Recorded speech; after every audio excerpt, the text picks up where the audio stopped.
Այս աշխարհը մեզ խաբում է, եւ այն բոլոր մարդիկ, ովքեր խոսում են այս աշխարհի լեզվով եւ հույս են տալիս իզուր հույս այս աշխարհի լեզվով, նույնպես խաբում են։ Եվ շատ մարդիկ լսում են, միլիարդավոր մարդիկ լսում են այս ամեն ինչը, որովհետեւ դա հաճելի է, որովհետեւ դա չհիմնավորված հույս է ներշնչում մարդկանց սրտերում։ Սիրելի ժողովուրդ, շատ մարդիկ այս աշխարհին ու կյանքին նայում են որպես անվտանգ ինչ-որ մի հատ արխային բան եւ շատ բարեհաջող միջավայր։ Նրանք շատ լավատեսորեն ու մեծ հույսով են նայում վաղվա օրվան ու մտածում են, որ դե այսօր լավ է, վաղը ավելի լավ է լինելու, հա, բայց իրանք չեն ուզում ոչ մի բան փոխեն իրենց կյանքում, իրենք չեն հասկանում, որ այսօրվա վիճակը որ ծանր է, բայց ասում են դե վաղը ավելի լավ է լինելու, այսինքն ինչ որ մի վարք ենք դրսևորել, դրա համար ենք հասել այս վիճակին։ Բայց հանկարծ երբ նայում ենք Աստվածաշնչի, Աստուծո իրական մարգարեներին կամ առաքյալներին, տեսնում ենք, որ նրանք լրիվ ուրիշ բան են տեսնում այս աշխարհի մեջ։ Նրանք տեսնում են այս աշխարհի վիշտը, նրանք տեսնում են, թե ինչպես են միլիարդավոր մարդիկ խորասուզված իրենց մեղքերի մեջ։ Բայց այդ մասին ոչ մեկը չի ուզում լսի, որտեվ դա հաճելի չի։ Հաճելի է լսել, երբ քեզ ասում են վաղը լավ է լինելու, դու էլ առանց մտածելու ասում ես, հա, վաղը լավ է լինելու։ Բայց երբ որ կարդում ես օրինակի համար ասենք Երեմիայի մարգարեությունը, Աստվածաշնչի մեջ է, չէ՞, մեր Սուրբ Գիրքն է, չէ՞, Երեմիայի մարգարեությունը, Եսայի մարգարեությունը, Ամոսի մարգարեությունը, Եզեկիելի եւ մյուսների մարգարեությունները, դուք ինքներդ կտեսնեք, որ իրենք ուրիշ հոգով են նայում այս աշխարհին։ Նրանք Աստուծո աչքերով են նայում այս աշխարհին։ Այդ մասին նաև գրում են առաքյալները, այնպես չի որ այս մասին մենակ 5 կտակահանում է։ Օրինակ Պողոս առաքյալը Գաղատացիներին ուղված նամակի 5-րդ գլխում խոսում է մարմնի գործերի մասին՝ պոռնոկություն, կռապաշտություն, բարկություն եւ ուրիշ տեսակի մարմնի գործեր եւ զգուշացնում է, որ դրանք անողները Աստծո արքայությունը չեն ժառանգելու։ Այն տեսեք, քանի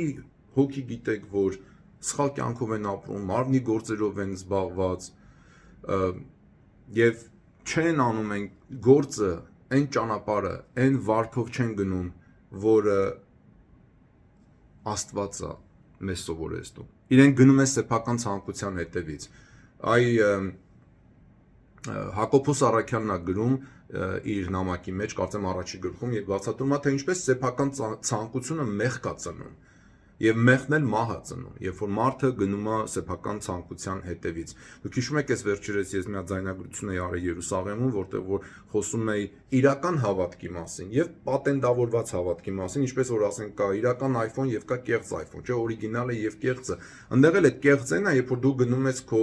սեփական ցանկության հետևից։ Դու չես գնում այն ճանապարհի հետևից, որ Աստված եկեղեցու հայրերով 2000 տարի կամ դրանից առաջ մարգարեներով ցույց է տվել։ Իսկ մենք թշնամի ունենք, սատանան մեզ խաբում է եւ մեր գլխի տակ այս աշխարհի լեզվով փափուկ բարձրադնում, որ այսօր լավ է, վաղը ավելի լավ է լինելու, կամ այսօր լավ չի, վաղը ավելի լավ կլինի հաստատ, բայց այդ լավը ինչի վրա է հիմնված լինելու։ Դրա համար առաքյալները միշտ զգուշացնում էին այս աշխարհից եւ այն բարոյական, ճակերտավոր եմ ասում, համակարգից, որը այս աշխարհում ըմբոստանում է Աստուծո դեմ։ Ինքը իբր թե բարոյական է, իբր թե լավն է, բայց ինքը ըմբոստանում է Աստուծո դեմ։ Սիրելի ժողովուրդ, ինչու եմ ես ամեն ինչը ասում, որ մենք պետք է արթուն լինենք, մենք պետք է ճանաչենք ու սովորենք ճիշտ ճանապարհը, Աստվածաշնչյան ճիշտ ճանապարհը, որ Քրիստոսի եկեղեցին 2000 տարի ցույց է տվել իր ուղղափառ ճանապարհով։ Այսինքն ուղղափառ նշանակում է ուղիղ փառաբանությամբ, ամենակարճ ճանապարհով։ Այսքանի օրերը մեր հասարակական կյանքում խոսում են, չէ, ուղղափառ ենք, թե ուղղափառ չենք։ Ուղղափառ նշանակում է ուղիղ փառաբանել, օրթոդոքս, ուղիղ փառաբանություն։ Եվ սա կապ չունի ոչ ռուսական եկեղեցու հետ, ոչ սերբական եկեղեցու հետ, որտեղ հայ առաքելական Սուրբ եկեղեցին պատկանում է արևելյան ուղղափառ եկեղեցիների ընտանիքին։ Եթե դու ասում ես, որ մենք ուղղափառ չենք, ուրեմն մենք չուղղափառ ենք, այսինքն մենք կեղծ ենք, սուտ ենք։ Դրա մասին չի, դրա համար եմ ասում, այդ ուղղափառ ճանապարհը, որը որ եկեղեցին 2000 տարի սովորեցրել է։ Մենք թշնամի ունենք, մենք ոսող ունենք։ Աստուծո առաքյալն ասում է, որ ձեր ոսողը սատանան մռնչալով մանա գալիս, թե ում կուտա։ Եվ եթե դու արթուն չես սովորում այն ճանապարհը, որ Աստված ցույց է տվել, քեզ կկլանեն, կխաբեն։ Քեզ կասեն, որ վաղը ավելի լավ է լինելու, դու էլ թշնամիներով շրջապատված խրամատի մեջ գլխի տակ փափուկ բարձ կդնես ու կպարկես կքնես։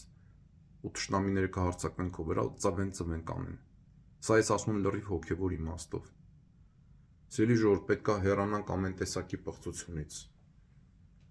Պետք է դուրս գանք ամեն տեսակի մեղքի միջից։ Արթուն լինենք, սովորենք Աստուծո ցույց տված ճանապարհը, որը որ ուրիշ աչքերով է նայում մեր կյանքին, մեղքին, քան թե այս աշխարհը, քան թե CNN-ը, քան թե հեռուստատեսությունը, քան թե BBC-ն, քան թե Facebook-ը, քան թե ձեր հեռախոսի էկրանը։ Աստուծո առաքյալները ուրիշ աչքով էին նայում այս ամեն ինչին։ Ինչպես ասեցի, շատ մարդիկ աշխարհին ու կյանքի նայում են որպես անվտանգ ու բարեհաջող մի տեղ, նրանք շատ լավատեսորեն են նայում վաղվա օրվան, բայց Աստուծո առաքյալները եւ մարգարեները տեսնում էին այս աշխարհի վիշտը, լրիվ ուրիշ աչքերով են նայում։ Դուք էլ վերցրեք դա նայեք, դուք էլ վերցրեք դա սովորեք, որովհետեւ մենք ուզենք թե չուզենք հոգևոր պատերազմի մեջ ենք, խրամատի մեջ ենք ու իրավունք չունենք քնելու, կկործանվենք այդպես։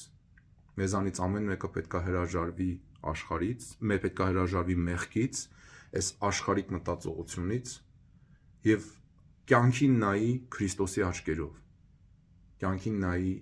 Քրիստոսի ուղարկած առաքյալների աչքերով, մարգարեների աչքերով, զգուշանա մեղքից, զգուշանա չարությունից եւ սովորի Աստուծո ճանապարհը եւ հնազանդվի Աստուծո պատվիրաններին եւ այդպես լույսի մեջ մնա։ Իսկ լույսը մեր Քրիստոսն է, մեր Փրկիչը, տիեզերքի Թագավորը, Աստուծո Որդին, ճշմարիտ Աստված, ում փառք Հոր եւ Սուրբ Հոգու հետ միասին այժմ եւ միշտ եւ հավիտյանս հավիտենից ամեն։ Եվ եթե զայնագրությունը ձեզ օգտակար եղավ ու մտածելու տեղիք տվեց, խնդրում եմ դուք էլ կիսեք ձեր էջերին, որպեսզի ավելի շատ հայ մարդիկ իմանան այս բաների մասին, իրենք էլ իրենց գլխների տակից հանեն փափուկ բարձերը եւ սովորեն Աստուծո ճանապարհները եւ այդ ճանապարհներին հնազանդվելը։ Բարի օր բոլորիդ։